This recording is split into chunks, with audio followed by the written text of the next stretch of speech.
Respiration क्या है? The break down of food material to release energy is called respiration. जो भी हमने खाना खाया बॉडी में जाकर के वो एब्जॉर्ब हो गया और अब उसका यूज़ होना है, तो यानी कि ऑक्सीजन की प्रेजेंस में वो फूड मटेरियल ब्रेक करेगा जिससे एनर्जी रिलीज होगी। यही क्या है? Respiration. The break down of food material to release energy is called respiration. Respiration कैसा प्रोसेस है? तो ये कैटाबॉलिक प्रोसेस है। Why because so? क्योंकि यहाँ पर कैटाबॉलिज्म का मतलब है ब्रेक डाउन। तो यहाँ क्या रहा है? ग्लूकोज ब्रेक करता है CO2 और वाटर में, तो यहाँ पर ब्रेक डाउन के प्रोसेस है, so it is called catabolic process. Oxidative process, क्योंकि इसमें ऑक्सीडेशन होता है ना, तो ऑक्सीडेशन हो रहा है, ऑक्सीजन की प्रेजेंस में हो रहा है, इसलिए इसे ऑक्सीडेटिव प्रोसेस कहते हैं। हमें इस चैप्टर में प्लांट रेस्पिरेशन और एनिमल रेस्पिरेशन पढ़ना है, तो हम पहले समझते हैं दोनों में डिफरेंस क्या है। तो देखिए, जो प्लांट होता है ना, प्लांट में रेस्पिरेशन, प्लांट के हर एक पार्ट में रेस्पिरेशन होता है, रूट में, स्टेम में, लीव्स में, तो प्लांट के हर एक पार्ट इंडिविजुअली रेस्पायर करती हैं। जबकि एनिमल में क्या होता है? एनिमल में हम लंग्स के थ्रू एक सिंगल यूनिट के फॉर्म में रेस्पायर करते हैं। तो एनिमल में respiration as a single unit होता है और प्लांट में रेस्पिरेशन हर एक पार्ट इंडिविजुअली करती है। सेकंड क्या है कि जो प्लांट रेस्पिरेशन है उसका रेट ऑफ रेस्पिरेशन क्या होता है? स्लो होता है, स्लो रेट ऑफ रेस्पिरेशन। क्यों? जबकि एनिमल में क्या होता है? फास्टर रेट में होता है। ऐसा इसलिए क्योंकि प्लांट स्टेशनरी है ना, वो एक जगह रहती है, मेटाबॉलिकली वो लेस एक्टिव है, जबकि एनिमल वो मूव भी करते हैं, मेटाबॉलिकली मोर एक्टिव होते हैं, इसलिए इनको रेस्पिरेशन करने की ज़रूरत ज़्यादा होती है, क्योंकि ज़्यादा ऑक्सीडेशन करेंगे तो ज़्यादा एनर्जी उनको मिलेगी, है ना। अभी देखना है क्या? प्लांट में रेस्पिरेशन। तो प्लांट में जो रेस्पिरेशन है वो डिफ्यूजन की प्रोसेस से होता है। अब डिफ्यूजन की प्रोसेस देखिए, रूट, स्टेम, लीफ तीनों में होगा। तो रूट पे रेस्पिरेशन कौन करा रहा है? रूट हेयर्स, ठीक है। तो रूट हेयर्स रेस्पायर करेंगी। स्टेम है तो स्टेम में सॉफ्ट स्टेम भी होती है और वुडी स्टेम होते हैं। अगर सॉफ्ट स्टेम है तो ग्रेनिस सॉफ्ट स्टेम में स्टोमेटा प्रेजेंट होती है, स्टेमोटा के थ्रू ये एक्सचेंज कर लेते हैं। जबकि अगर वुडी स्टेम है तो वहाँ पर क्या होंगे? लेंटिसेल्स होती हैं। वुडी स्टेम में लेंटिसेल्स होती हैं और सॉफ्ट स्टेम में स्टोमेटा होते हैं, इससे रेस्पिरेशन होता है। लीफ में कि स्टोमेटा है जिससे गैसेस एक्सचेंज हो रहा है। तो ये प्लांट में पार्ट्स हो गए। अभी देखा जाए तो अगर आपसे पूछा जाए कि प्लांट में डे टाइम में नेट एक्सचेंज ऑफ गैसेस कैसा होता है, तो डे टाइम में प्लांट क्या रिलीज करती हैं? तो डे टाइम में ऑक्सीजन प्लांट रिलीज करती है, जबकि CO2 इनटेक करती हैं, इनहेल करती हैं, है ना। तो डिफ्यूज आउट ऑक्सीजन, जबकि डिफ्यूजन क्या कर रहे हैं? CO2। ये प्लांट का डे टाइम में है। क्यों ऐसा क्यों बोलते हैं? जबकि रेस्पिरेशन में तो वही हो रहा है जो हम करते हैं, जो प्लांट करते हैं। प्लांट में रेस्पिरेशन में क्या होता है? हम CO2 एक्सेल करते हैं और ऑक्सीजन इनहेल करते हैं। प्लांट जब रेस्पिरेशन करती है तो वो भी सेम प्रोसेस करती है, लेकिन during the day time the rate of photosynthesis is much more higher than the rate of respiration. That's why the total exchange या net exchange of gases during the day is oxygen diffuse out and CO2 diffusing. Clear हो गया क्यों ऐसा हुआ? क्योंकि photosynthesis ज़्यादा होता है, तो फोटोसिंथेसिस में ही ऑक्सीजन रिलीज होती है।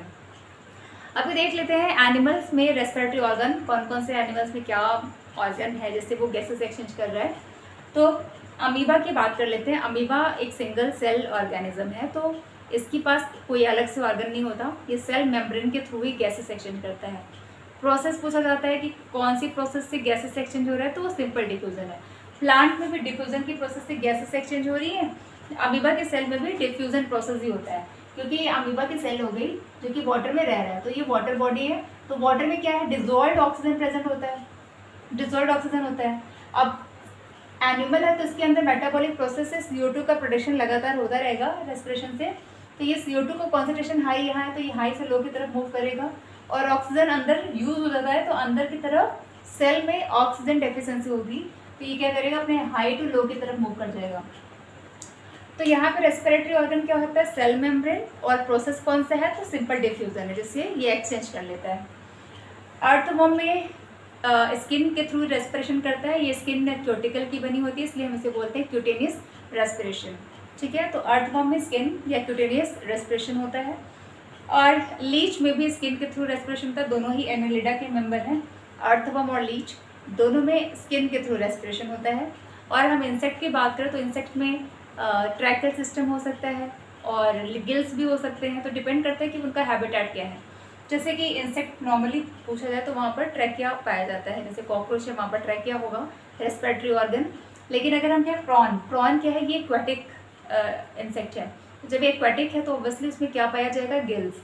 तो प्रॉन में रेस्पिरेटरी ऑर्गन क्या होता है, गिल्स, जबकि इंसेक्ट में वैसे क्या होता है, ट्रैकिया होता है। ह्यूमन की बात करें तो ह्यूमन में रेस्पिरेटरी ऑर्गन क्या है, लंग्स होता है। वहीं अगर हम फ्रॉग की बात करें तो फ्रॉग में क्या होगा, respiratory organ.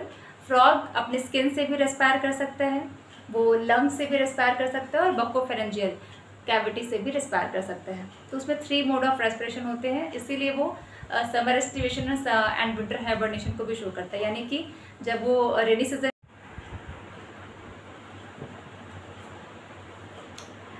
here is a note for you. The rate of breathing in aquatic organism is much faster than in terrestrial organism. क्यों है कि जो ब्रीदिंग रेट एक्वाटिक एनिमल में तो ज़्यादा होता है देन टेरेस्ट्रियल एनिमल्स।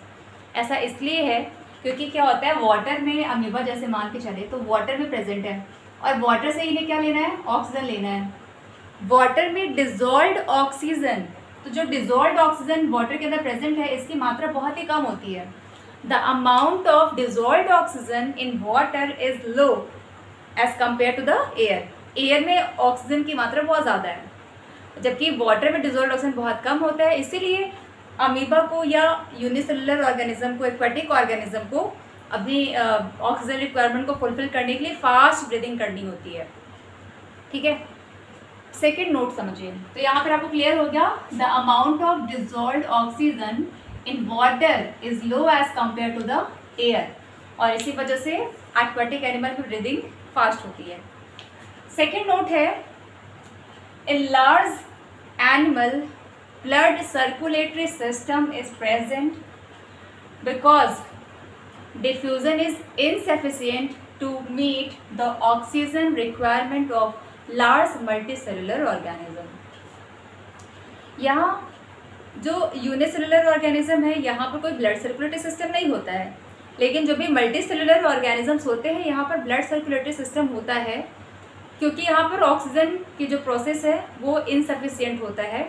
ये जो डिफ्यूज़न की प्रोसेस है वो ऑक्सीजन रिक्वायरमेंट के लिए इनसफिशिएंट होता है। ऐसा क्यों है, क्योंकि जो मल्टी सेलुलर ऑर्गेनिजम्स होते हैं इनका हमारा वॉल्यूम बहुत ज़्यादा होता है, वॉल्यूम बहुत ज़्यादा है, और साथ ही साथ हमारी हर एक सेल इन्वायरमेंट के डायरेक्टली कांटेक्ट में भी नहीं है। ठीक है, वॉल्यूम ज़्यादा है, हर एक सेल इन्वायरमेंट के डायरेक्टली कांटेक्ट में नहीं है, और डिफ्यूज़न की प्रोसेस बहुत स्लो होती है। इस वजह से जो मल्टी सेलुलर ऑर्गेनिज्म है हमारे पास क्या होता है, ब्लड सर्कुलेटरी सिस्टम, वो हमारी हर एक सेल को ऑक्सीजन पहुंचा देती है। ठीक है, पूछा जाता है क्वेश्चन कि क्यों ऐसा है कि मल्टी सेलुलर ऑर्गेनिज्म में ब्लड सर्कुलेटरी सिस्टम की रिक्वायरमेंट होती है। क्लियर हो गया क्यों होती है। ठीक है, अब देखते हैं ह्यूमन रेस्पिरेटरी सिस्टम।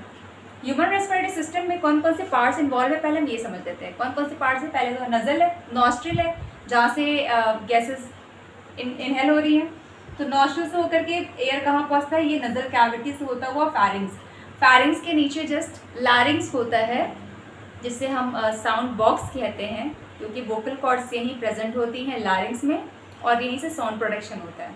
तो फैरिंग्स के बाद लारिंग्स होता है, और उसके बाद ये ट्रैकिया वेंट पाइप है। ट्रैकिया के अंदर सी शेप का कार्टिलेज का रिंग प्रेजेंट होता है।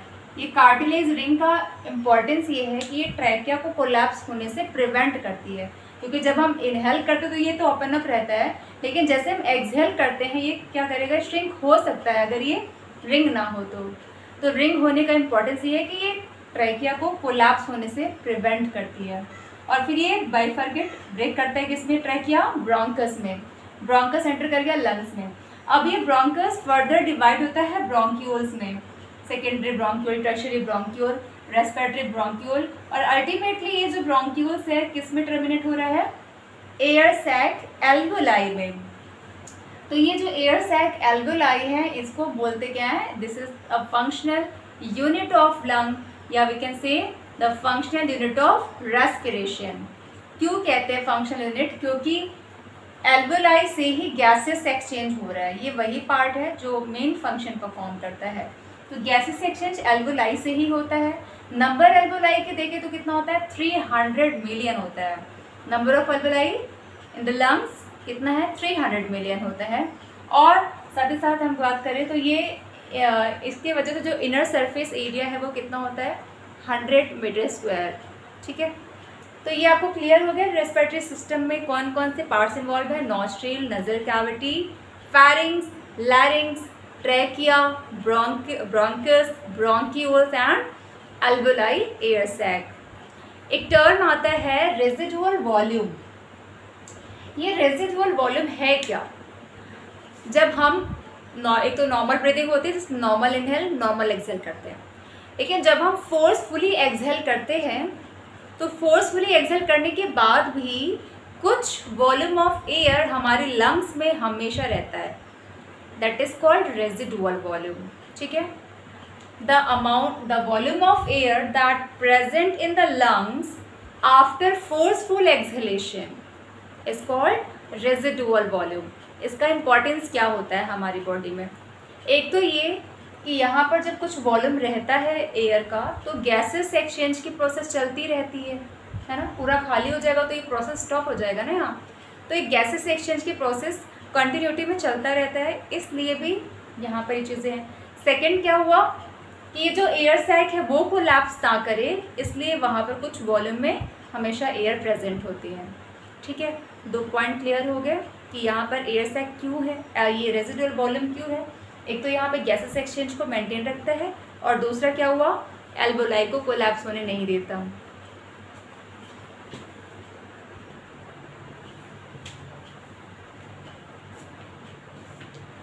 रेस्पिरेशन में 2 पार्ट्स होते हैं, 2 रेस्पिरेशन के पार्ट्स हैं। पहला क्या है, external respiration and second is internal respiration. जो एक्सटर्नल रेस्पिरेशन है इसमें क्या होता है, इसमें ब्रीदिंग की प्रोसेस इन्वॉल्व होती है। ब्रीदिंग क्या है अभी हम समझते हैं। ब्रीदिंग का मतलब क्या होता है, सिंपली गैसेस एक्सचेंज, यानी कि inhale of oxygen and exhale of CO2, this is breathing. ठीक है, जबकि इंटरनल रेस्पिरेशन में इसे हम सेलुलर रेस्पिरेशन भी कहते हैं, और इसमें क्या होता है, जो भी ऑक्सीजन पहुंचा हमारे सेल में पहुंचने के बाद वो ग्लूकोज पर अपना काम करेगा, उसका ऑक्सीडेशन करेगा और एनर्जी प्रोड्यूस करेगा।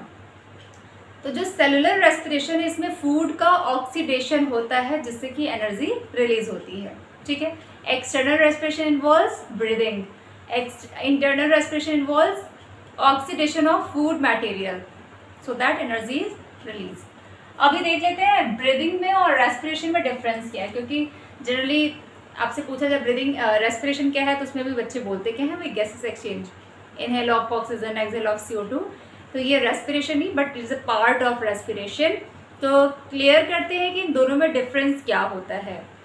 ब्रीदिंग में क्या है, ब्रीदिंग एक फिजिकल प्रोसेस है, क्योंकि यहाँ पर हम इनहेल कर रहे हैं और एक्सहेल कर रहे हैं, ये एक फिजिकल प्रोसेस है। अभी हम इसका मैकेनिज्म पढ़ेंगे। ठीक है, तो ब्रीदिंग एक फिजिकल प्रोसेस है, जबकि रेस्पिरेशन क्या है, फिजिकल प्रोसेस तो उसमें इन्वॉल्व है ही, साथ ही साथ ये बायोकेमिकल प्रोसेस है क्योंकि इसमें फूड का ऑक्सीडेशन होता है। ठीक है, तो रेस्पिरेशन में ही ब्रीदिंग भी आता है और ऑक्सीडेशन ऑफ फूड भी आता है, दोनों चीज़ें इन्वॉल्व हो गई, फिजिकल प्रोसेस भी है प्लस बायोकेमिकल प्रोसेस भी है। ब्रीदिंग में केवल लंग्स इन्वॉल्व होते हैं, क्योंकि गैसेस एक्सचेंज होता कहाँ पर है, लंग्स में, एल्वोलाई के थ्रू, तो ओनली लंग्स इन्वॉल्व हियर। जबकि रेस्पिरेशन में क्या होता है, लंग्स तो इन्वॉल्व है ही, साथ ही साथ हमारी हर एक सेल और माइटोकॉन्ड्रिया में इन्वॉल्व होती है। ठीक है, सेल के अंदर ही होती है माइटोकॉन्ड्रिया, ये सब इन्वॉल्व होती हैं। तो लंग्स के साथ हमारी सेल्स भी इन्वॉल्व होती है। अगला देखिए नेक्स्ट पॉइंट, तो इसमें ब्रीदिंग में सिर्फ गैसेस से एक्सचेंज हो रहा होता है, यहाँ पर कोई ATP का प्रोडक्शन नहीं होता। ठीक है, सिर्फ गैसेस एक्सचेंज ही हो रहा है। लेकिन रेस्पिरेशन में क्या है, गैसेस एक्सचेंज तो होगा, साथ ही साथ में यहाँ ATP का प्रोडक्शन भी होता है। तो जब फूड का ऑक्सीडेशन होगा तो एनर्जी प्रोड्यूस होगी। एनर्जी किस फॉर्म में प्रोड्यूस होती है, ATP के फॉर्म में प्रोड्यूस होती है। तो ये क्लियर हो गया, आपको तीनों पॉइंट क्लियर हैं। ये फिजिकल है, तो ये कौन सा प्रोसेस, बायोकेमिकल। इसमें केवल लंग्स इन्वॉल्व हो रहा है, यहाँ पर लंग्स के साथ हमारी हर एक सेल इन्वॉल्व होती है। यहाँ पर क्या है, फूड का ऑक्सीडेशन नहीं होता, एनर्जी रिलीज नहीं होती है। इसमें क्या होता है, ऑक्सीडेशन ऑफ फूड से क्या होता है, एनर्जी प्रोड्यूस होती है in the form of ATP. Clear है? अभी देखिए ब्रीदिंग है कि अभी मैंने समझाया कि the process by which air rich in oxygen is taken inside the body and air rich in carbon dioxide is given out of the body. ठीक है, अभी वन ब्रीथ क्या होता है? तो वन ब्रीथ मतलब क्या? One inhalation and one exhalation from one breath. एक इनहेल और एक एक्सहेल मिला करके बनता है हमारा एक ब्रीथ। ब्रीदिंग रेट कितना होता है? तो ब्रीदिंग रेट नॉर्मली कितना होगा? 15 to 18 पर मिनट। हम 1 मिनट में 15 से 18 बार ब्रीदिंग कर पाते हैं। ठीक है, अभी हम देखते जा रहे हैं ब्रीदिंग मैकेनिज्म।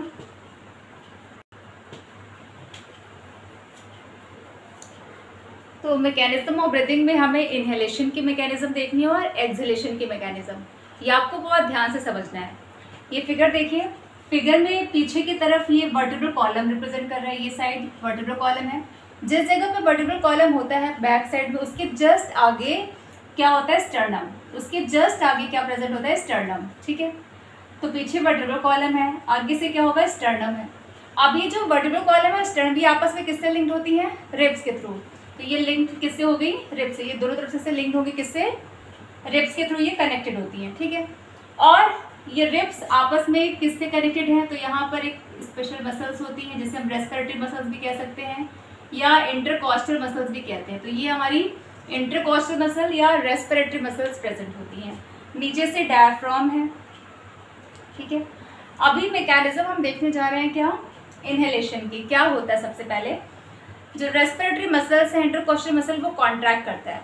इसके कॉन्ट्रैक्शन की वजह से स्टर्नम कहाँ मूव कर जाता है? Sternum moves forward. स्टर्नम बाहर की तरफ मूव कर गया। Sternum moves forward.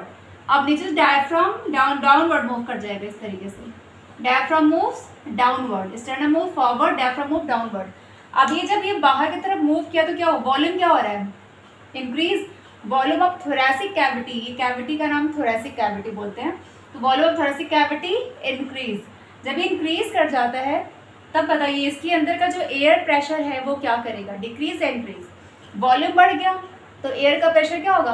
कम हो जाएगा, है ना। तो एयर प्रेशर रिड्यूस कर जाता है। जब प्रेशर कम हुआ तब यहाँ पर गैसेस इनहेल हो जाती हैं। तो फिर से समझिएगा कितने स्टेप्स क्या क्या हो रहे हैं। सबसे पहले क्या होता है?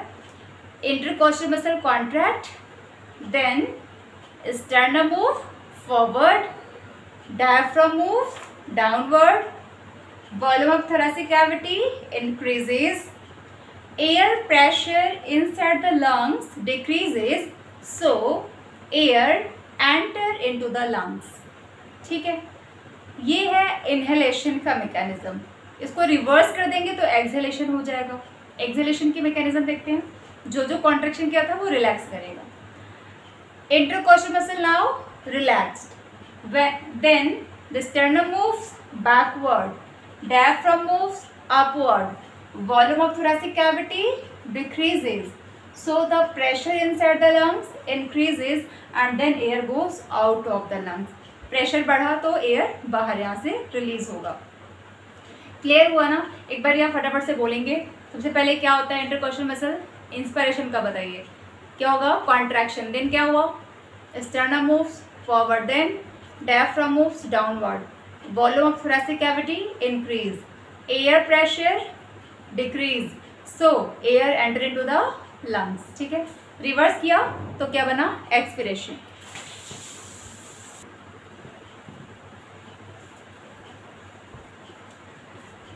अब देखते हैं percentage composition of gases in exhaled air and inhaled air. देखिए मेनली जो कॉम्पोजिशन हम ऑक्सीजन, CO2 और नाइट्रोजन की बात करते हैं। हमारे एटमॉस्फेयर में सबसे ज़्यादा कॉम्पोजिशन में क्या है? नाइट्रोजन है। 78% नाइट्रोजन हमारे एटमॉस्फेरिक गैसेस में प्रेजेंट होती हैं। ठीक है, हम जब इनहेल करते हैं एयर तो कितने जो भी कॉन्सेंट्रेशन में, जिस परसेंटेज कॉन्सेंट्रेशन में गैसेस एटमॉस्फेयर में प्रेजेंट है वही इनहेल हम करते हैं। तो ऑक्सीजन कितना लेते हैं? 21% इनहेल करते हैं। CO2 कितना होता है? 0.04%। नाइट्रोजन कितना होता है? 78%। लेकिन हम एक्सहेल कितना कर देते हैं? लिया कितना? 21% इनहेल करते हैं और एक्सहेल किया कितना? 16%। यानी आप यहाँ पर समझिए कि ऑक्सीजन हमने कितना इनटेक किया। इनहेल तो 21% किया था, लेकिन इनटेक मतलब हमारी लंग से एक्सचेंज हो गया, वो कितना हो पाता है? लगभग 5%। तो अप्रॉक्सीमेटली 5% का ही इंटेक होता है ऑक्सीजन का। CO2 कितना है, 0.04% एटमॉस्फेयर से लेते हैं, लेकिन हमारी बॉडी में CO2 का प्रोडक्शन होता रहता है बाय द मेटाबॉलिक प्रोसेस, है ना। ग्लूकोज ऑक्सीडेशन से CO2 निकलता है, तो वो CO2 कॉन्सेंट्रेशन बॉडी में ज़्यादा है, तो वो एक्सेल एयर में आता है, बॉडी से होकर के बाहर आता है, तो 4.4% एक्सेल एयर हो गया। नाइट्रोजन 70% हम इनहेल करते हैं और पूरा 78% हम एक्सहेल करते हैं, क्योंकि नाइट्रोजन एटमॉस्फेयर में सबसे ज़्यादा है, बट ये गैस हम डायरेक्टली नहीं ले सकते अपने बॉडी में, ठीक है। ना हम ले सकते हैं, ना प्लांट ले सकते हैं, डायरेक्टली नाइट्रोजन को एटमॉस्फेयर से नहीं ले सकते, ठीक है। तो हमें नाइट्रोजन कहाँ से मिलता है, because nitrogen is important part of protein, बिना नाइट्रोजन के प्रोटीन नहीं होता। हमें प्रोटीन सोर्सेज मिलते हैं प्लांट से और उसी के थ्रू नाइट्रोजन मिलते हैं, ठीक है। प्लांट भी नहीं लेते, प्लांट कैसे लेते हैं, नाइट्रेट के फॉर्म में नाइट्रोजन को लेते हैं। अब देखते हैं experiment to prove that CO2 carbon dioxide is present in exhaled air. जो एक्सहेल एयर कर रहे हैं उसमें CO2 प्रेजेंट है, इसको प्रूव करने के लिए एक्सपेरिमेंट होता है। तो एक्सपेरिमेंट में करना क्या है, एक टेस्ट ट्यूब है जिसके अंदर हमें लेना होता है lime water, calcium hydroxide lime water लेते हैं, और हम इसमें एक ट्यूब के थ्रू नॉस्ट्रिल से एयर पास करते हैं, ठीक है। तो एक्सहेल एयर को उसमें हम जब रिलीज करते हैं तो होता क्या है, जब कैल्शियम हाइड्रोक्साइड है वो CO2 से रिएक्शन करेगा, तो CO2 यहाँ पे अगर है तो पहुँचेगा तो क्या करेगा, रिएक्शन करेगा तो कैल्शियम कार्बोनेट का फॉर्मेशन करेगा, ठीक है। कैल्शियम कार्बोनेट बनता है प्लस वाटर बनता है, तो कैल्शियम कार्बोनेट बनने की वजह से इसका कलर कैसा होता है, मिल्की कलर होता है। तो इसका मतलब अगर ये लाइम वाटर मिल्की में टर्न हो गया तो इसका मतलब ये प्रूफ हो जाता है कि एक्सहेल्ड एयर में CO2 प्रेजेंट होता है, ठीक है। क्लियर हो गया, हम कैसे पता कर सकते हैं, तो हम लाइम वाटर लेंगे टेस्ट ट्यूब में और उसमें हम एक्सहेल एयर CO2 पास करेंगे। अगर वो मिल्की कलर में टर्न होता है इट मीन्स कि एक्सहेल एयर कंटेन CO2, ठीक है, कार्बन डाइऑक्साइड इसमें प्रेजेंट होता है।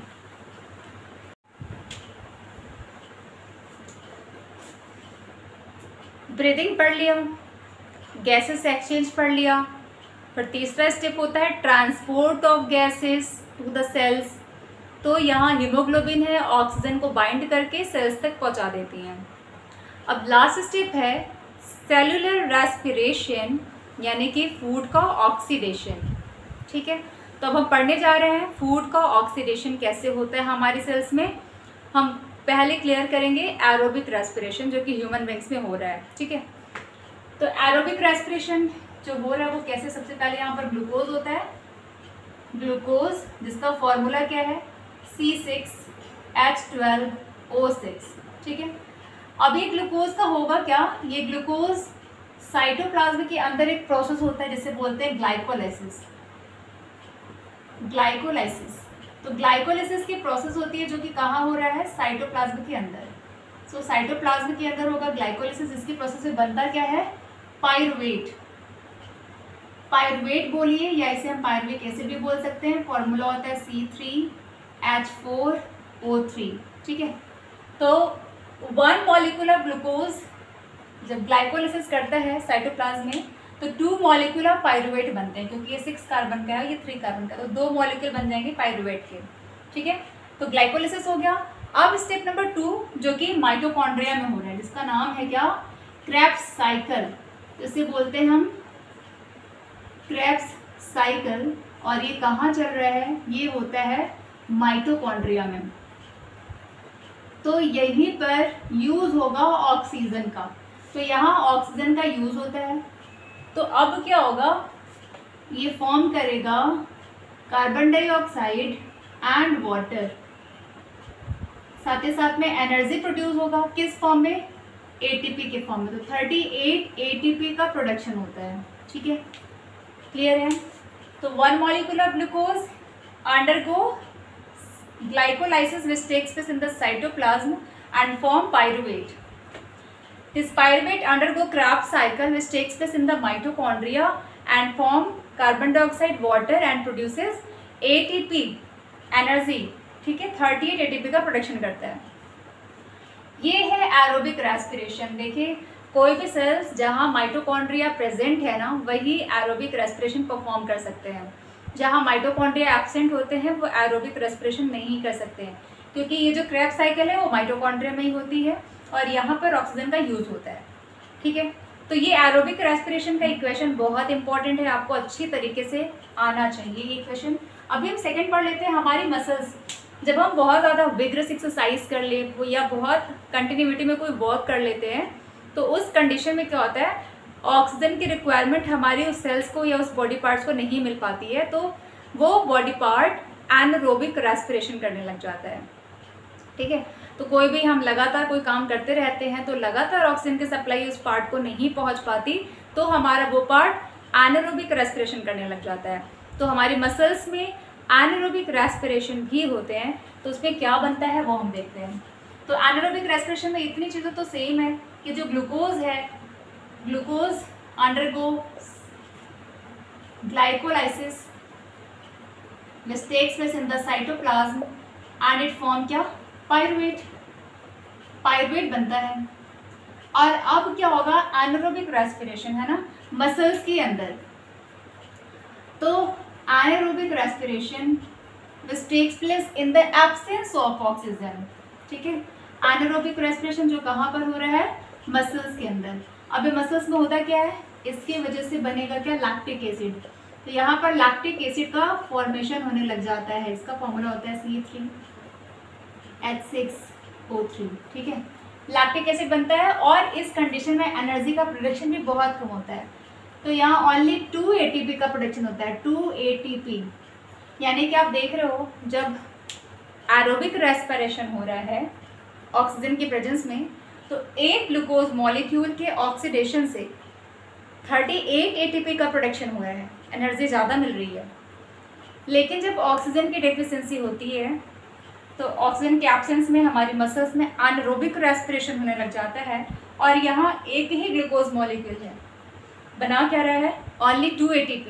एनर्जी का प्रोडक्शन भी कम होता है और लैक्टिक एसिड, जब ये लैक्टिक एसिड बनता है हमारी बॉडी में तो ये मस्कुलर क्रैम्प कॉज करता है, तो ये मसल क्रैम्प कॉज करता है जिससे वहाँ पर थकान फील होती है। ठीक है, तो ये तो था एरोबिक रेस्पिरेशन और ये है एनारोबिक रेस्पिरेशन जो कि ह्यूमन बींग्स में होता है। और हम एक और टाइप ऑफ एनारोबिक रेस्पिरेशन बता रहे हैं जो कि ईस्ट में होता है, इसे हम फर्मेंटेशन भी बोलते हैं।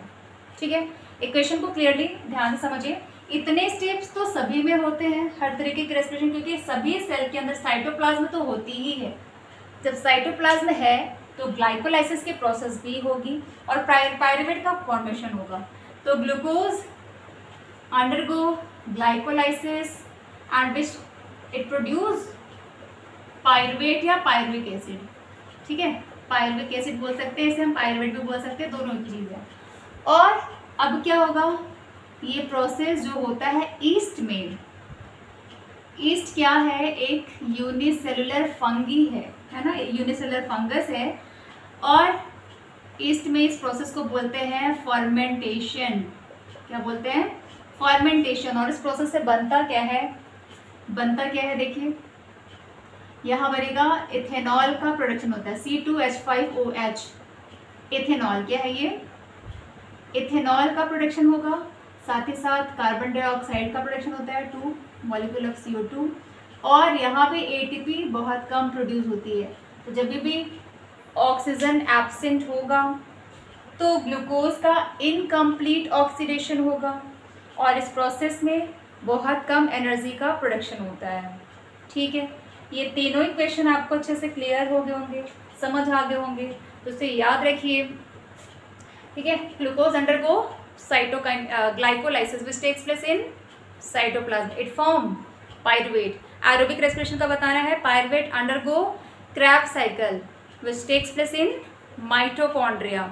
So here the oxidation of food means glucose takes place and form CO2, water and 38 ATP. ठीक है, मसल्स में क्या हो रहा है, ऑक्सीजन की डेफिशिएंसी में, in the lack of oxygen, ये होता है क्या, pyruvate undergo anaerobic respiration in muscles and form lactic acid.